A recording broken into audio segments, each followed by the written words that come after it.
عبد الرحمن ایک بہت بڑے تابعی کا نام ہے۔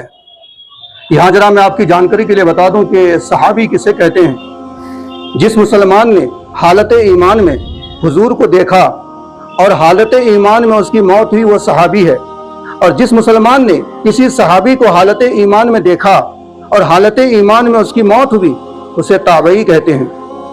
ایک بہت بڑے تابعی جن کا نام حضرت عبد الرحمن ہے، وہ اپنے دور میں ایک جنگ کے لیے نکل گئے۔ اپنی محترمہ سے کہا کہ دیکھو یہ 40,000 درہم میں تمہارے حوالے کرتا ہوں، 40,000 درہم میں تمہارے حوالے کرتا ہوں، اس کو تم کسی خاص ضرورت کے لیے خرچ کرنا، کسی خاص ضرورت کے لیے، اور اگر کوئی خاص ضرورت نہ پڑے تو اسے خرچ کبھی مت کرنا۔ وہ نکل گئے اپنی بیوی کو یہ نصیحت کر کے جنگ میں۔ جب وہ نکلے تھے ان کی بیوی حاملہ تھی، یعنی چند ماہ کا بچہ ان کے پیٹ میں موجود تھا۔ یہ تابعی بتایا جاتا ہے کہ ایک روایت میں ہے کہ 22 سال بعد، ایک روایت میں 21 سال بعد، ایک روایت میں 25 سال بعد۔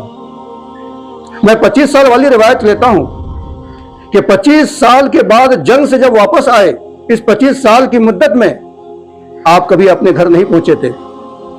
خط و کتابت ہوتی ہوگی لیکن آپ گھر پہنچے نہیں تھے۔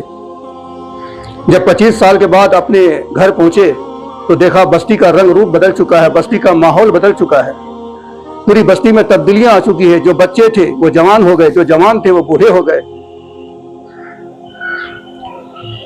حضرت عبد الرحمن اپنے مکان میں پہنچے اور مکان میں پہنچتے ہی دروازے میں آپ نے دستک دی۔ آپ نے دیکھا کہ ایک نوجوان دروازہ کھولا۔ جب آپ نے ایک نوجوان کو دروازہ کھولتے ہوئے دیکھا تو غصے میں آ گئے، جلال میں آ گئے کہ تمہارا کیا کام میرے گھر میں؟ ادھر وہ نوجوان جب یہ دروازہ کھولا تو کھولتے ہی یہ بھی جلال میں آ گئے کہ اے بوڑھے تمہارا کیا کام میرے گھر میں؟ یہ اس پر غصہ کر رہے ہیں، وہ اس پر غصہ کر رہے ہیں، اور دونوں کا غصہ آپس میں جائز تھا۔ کہہ سنی ہونے لگی، بات بڑھنے لگی تو ایک عورت اندر سے باہر آئی جو اس نوجوان کی ماں تھی۔ وہ اندر سے باہر آئی، باہر آتے ہی کہنے لگی اے نوجوان کیا ہوا بتاؤ تو صحیح۔ کہا کہ دیکھو کوئی ایک بوڑھا شخص آیا ہے، باہر دروازے میں کھڑا ہے، وہ اندر آنے کی اجازت نہیں مانگ رہا، وہ ڈائریکٹ اندر آ رہا ہے۔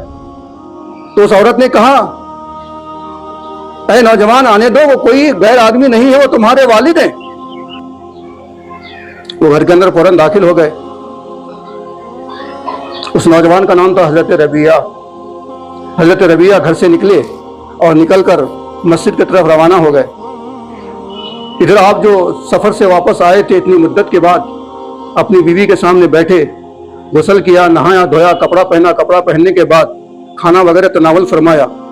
کھانا وغیرہ کھا کر آپ مسجد میں نماز ادا کرنے کے لیے گئے تو مسجد میں بڑی بھیڑ تھی، دور دور تک نماز پڑھ کے لوگ بیٹھے ہوئے تھے، اور محراب کے پاس ایک شخص بیٹھ کر حدیث رسول سنا رہا تھا۔ دور سے انہیں کچھ دکھائی نہ دیا۔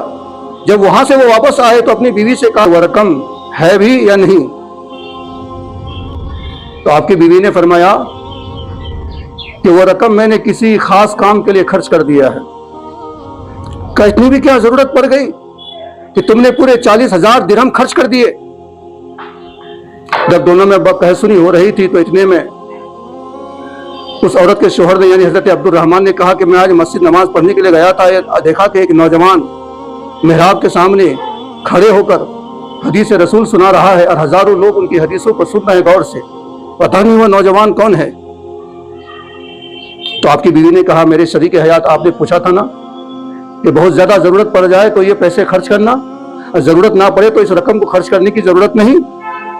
آپ نے مسجد کے اندر ہزاروں کے بیچ میں حدیث رسول سناتا ہوا جس شخص کو دیکھا وہ شخص کوئی اور نہیں، وہ آپ کا فرزند، آپ کا بیٹا ہی حضرت ربیعہ ہے۔ وہ آپ کا فرزند ہے، وہ آپ کا بیٹا ہے۔ اتنا سن کر آپ کا دل باغ باغ ہو گیا۔